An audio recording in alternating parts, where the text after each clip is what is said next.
आज हम पढ़ेंगे संघ सीलेंटेटा के बारे में। ये जलीय और समुद्री होते हैं, अर्थात समुद्री होते हैं, स्थावर होते हैं। स्थावर का मतलब होता है कि एक जगह पर ही स्थिर रहते हैं, किसी चट्टान से ये आधार के द्वारा चिपके रहते हैं। मुक्त तैरने वाले होते हैं, अर्थात ये फ्रीली मूव करते हैं, पानी में फ्री मूव करते रहते हैं। सममिति प्राणी होते हैं, अर्थात इनको किसी भी प्लेन से काटा जाए तो इन्हें दो भागों में विभाजित किया जा सकता है। इनके स्पर्शकों पर दंश कोशिकाएं पाई जाती हैं। इनके जो स्पर्शक होते हैं, जैसे ये हाइड्रा के स्पर्शक हैं, इन पर दंश कोशिकाएं पाई जाती हैं और इन दंश कोशिकाओं की सहायता से ये शिकार को मार देते हैं और उसका भोजन ग्रहण उसको खा लेते हैं। तो ये भोजन को पकड़कर मारकर खाने का काम भी करते हैं दंश कोशिकाओं की सहायता से, और अपनी सुरक्षा भी करते हैं।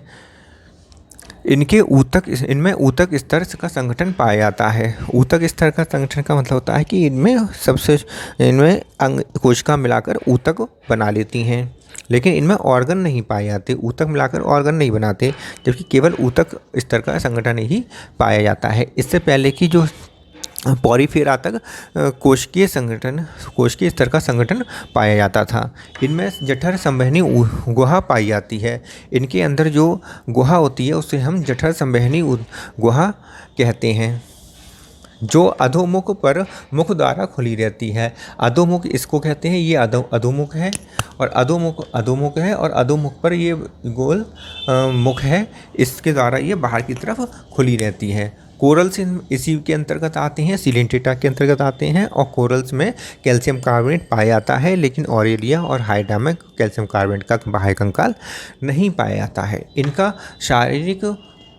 इनका शरीर पॉलिप और मेडुसा से बना होता है, अर्थात ये मेडुसा और पॉलिप में से मिलकर बना होता है, और पॉलिप मेडुसा में चेंज हो जाता है और मेडुसा से पॉलिप बन जाता है। इस प्रकार पॉलिप जो होता है बेलनाकार होता है, स्थावर होता है। पॉलिप क्या होता है? बेलनाकार होता है, जैसे कि ये पॉलिप है, हाइड्रा एक पॉलिप है। ये स्थावर होता है, अर्थात चट्टान से अटैच रहता है, बेलनाकार होता है जैसे कि हाइड्रा। और मेडुसा जो होता है छतरी के समान होता है, और ये ऑरेलिया, जिसे हम ऑरेलिया कहते हैं, ये छतरी के समान होता है और फ्रीली मूव करता है। इनमें पीढ़ी एकांतरण होता है, अर्थात मेडुसा से पॉलिप बनता है और पॉलिप से मेडुसा बनता है, इसलिए इनमें हम कह सकते हैं कि इनमें पीढ़ी एकांतरण होता है। पॉलिप से अब 8वां है, पॉलिप से अलैंगिक जनन की क्रिया द्वारा मेडुसा का निर्माण होता है। पॉलिप से अलैंगिक जनन की क्रिया द्वारा मेडुसा का निर्माण होता है, और मेडुसा से लैंगिक जनन की क्रिया द्वारा पॉलिप का निर्माण होता है। उदाहरण फाइसेलिया, जिसे हम पुर्तगीज मैन ऑफ पार्क भी कहते हैं, एडम्सिया, समुद्री पेन या पेनिटुला जिसे कहते हैं, गॉर्गोनिया, सीफेन, समुद्री पंखा जिसे कहते हैं।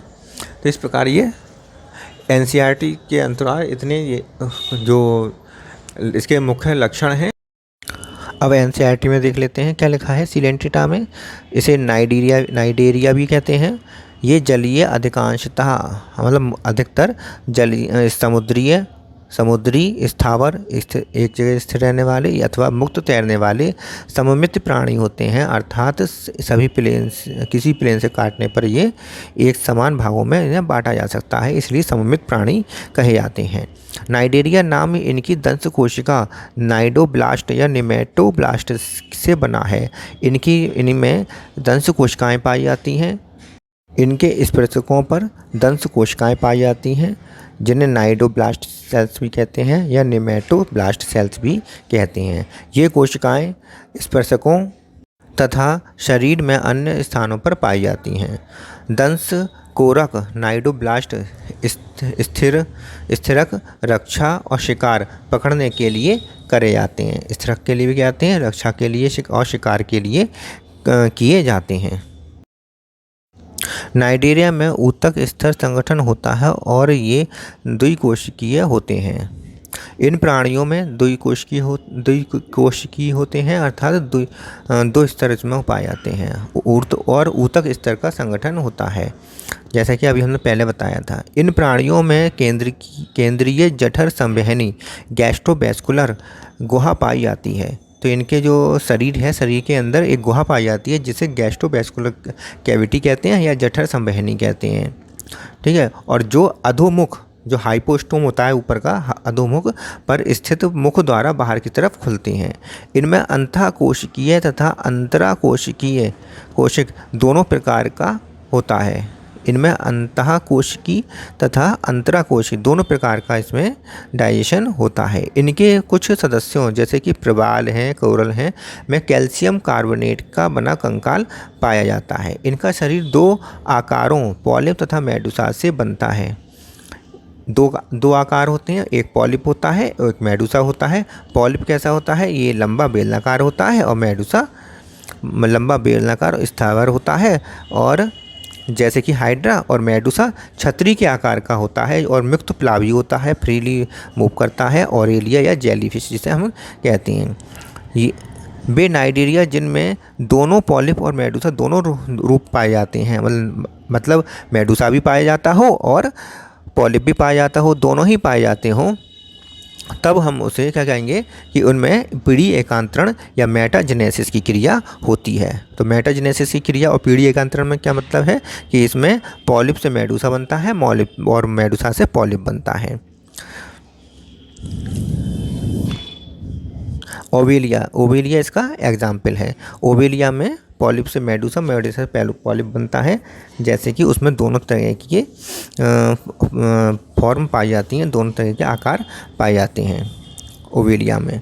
पॉलिप अलैंगिक जनन द्वारा मेडुसा उत्पन्न करता है और मेडुसा लैंगिक जनन द्वारा पॉलिप का उत्पन्न करता है। तो इसमें यह क्या बताया गया है कि पॉलिप से अलैंगिक जनन की क्रिया होती है और मेडुसा उत्पन्न होता है, फ्री लिविंग मेडुसा उत्पन्न होता है। और फ्री लिविंग मेडुसा जो है नर और मादा अलग अलग होते हैं और ये दोनों मिलकर आपस में दोनों से गैमीट मिलकर आपस में एक नया स्ट्रक्चर बनाते हैं जिसका नाम होता है पॉलिप, जो कि बेलनाकार होता है और ये कैसा होता है, स्थावर होता है। उदाहरण इनके हैं फाइसेलिया जिसे पुर्तगाली युद्ध मानव कहते हैं, पुर्तगीज मैन ऑफ वार कहते हैं। एडम्सिया जिसे समुद्री एनीमोन कहते हैं या सी एनीमोन कहते हैं। पेनिटुला जिसे सी पिच्छ कहते हैं या सी पेन कहते हैं। गॉर्गोनिया समुद्री व्यंजन कहते हैं या सी पंखा कहते हैं, पेन कहते हैं। और मैड्रीना ब्रेन कोरल भी कहते हैं, मैड्रीना को ब्रेन कोरल कहते हैं। तो इस प्रकार क्या है, ये इंपॉर्टेंट लक्षण हैं इसके जो पेपर में पूछे जाते हैं, आप इन्हें तैयार कर लें। अब यहाँ ये डायग्राम को देखें, इसमें क्या है, नाइडोब्लास्ट का आरेखीय दृश्य है। ये नाइडोब्लास्ट है, दंश कोशिका है जो कि हाइड्रा के स्पर्शक में पाई जाती है और इसी की सहायता से शिकार को पकड़ा जाता है और खाया जाता है और अपनी सुरक्षा की जाती है। तो ये शिकार से बचने के लिए और भोजन को पकड़ने में हेल्प करती है नाइडोब्लास्ट की कोशिकाएं। अब इसके बाद डायग्राम आता है ऑरेलिया का। ऑरेलिया छतरी के समान होता है और ये फ्री स्विमिंग होता है। इसके और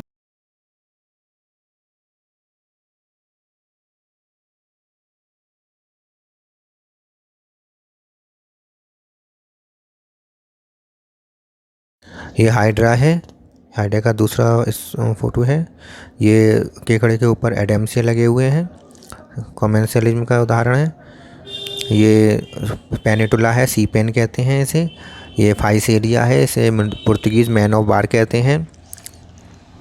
ये गॉर्गोनिया है, इसे समुद्री पंखा कहते हैं।